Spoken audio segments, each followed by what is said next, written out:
जीव का स्वभाव है संभोग करना और वंश वृद्धि के लिए संभोग करना आवश्यक है। वह सहज स्वभाव है हर जीव का। लेकिन क्या कहीं भी कभी भी किसी के भी साथ संभोग धर्म है? नहीं। दोस्तों, इसके संबंध में हम आपको 4 बातें बताएंगे। आप उन चारों बातों को ठीक से समझिए, आत्मसात करिए और फिर उसके बाद अपनी राय हमें लिखकर जरूर भेजिएगा। ठीक है? तो बात नंबर 1 या तथ्य नंबर 1,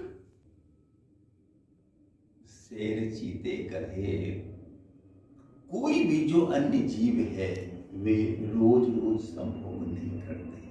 वे केवल संतानोत्पत्ति के लिए ही संभोग करते हैं, संबंध बनाते हैं, सेक्स करते हैं।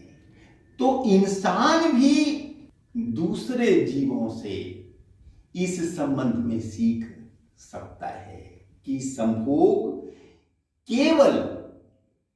केवल वंश वृद्धि के लिए ही होना चाहिए।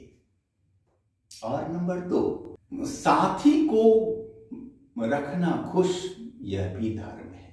आपका जो साथी है, जो आपके साथ रहता है, वह आपकी हो सकती है, वो पत्नी हो या पति हो, जो भी आपके साथी हैं उनको खुश रखना भी धर्म है। और हो सकता है कि कभी किसी परिस्थिति में अपनी इच्छा आवश्यकता न हो तो भी साथी की खुशी के लिए, साथी को तनाव टेंशन से मुक्ति दिलाने में सहायता के लिए आप संभोग यदि करते हैं तो वह भी धर्म हो सकता है। और नंबर 3, दोस्तों, हमारे शास्त्रों ने जीवन को 4 भागों में बांटा है। वो है ब्रह्मचर्य, गृहस्थ, वानप्रस्थ और संन्यास आश्रम। तो आपको यहां ये समझना है कि संभोग केवल और केवल गृहस्थ आश्रम के लिए ही है। शेष जो 3 आश्रम हैं वहां पर संभोग बिल्कुल निषिद्ध है। अगर उन आश्रमों में संभोग यदि आपने किया तो फिर आपका नीचे होगा आपका पतन, उत्कर्ष नहीं है संभव। तो संभोग करना केवल गृहस्थ का धर्म हो सकता है। और जो तो अंतिम बात हम आपसे कहना चाह रहे हैं वो है कि काम एक दिव्य ऊर्जा है, सेक्स एक दिव्य ऊर्जा है। इसे ऊपर उठाओ, ऊपर चढ़ाओ। ये इसका मुख्य जो होता है केंद्र, वो है मूलाधार चक्र।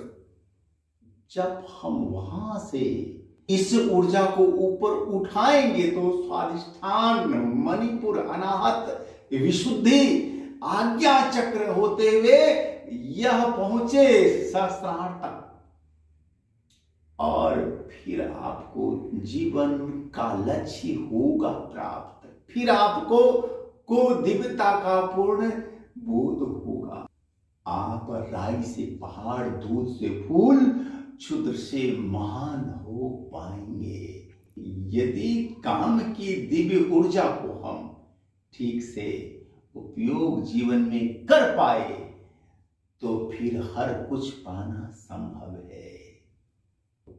इससे संबंधित अगर आपके कोई भी सवाल हो, शंका हो, जिज्ञासा हो तो आप हमारे सामने जरूर रखेंगे, क्योंकि इस छोटे से वीडियो में हर बात को कह पाना संभव नहीं है। इसलिए आपसे विदा। धन्यवाद।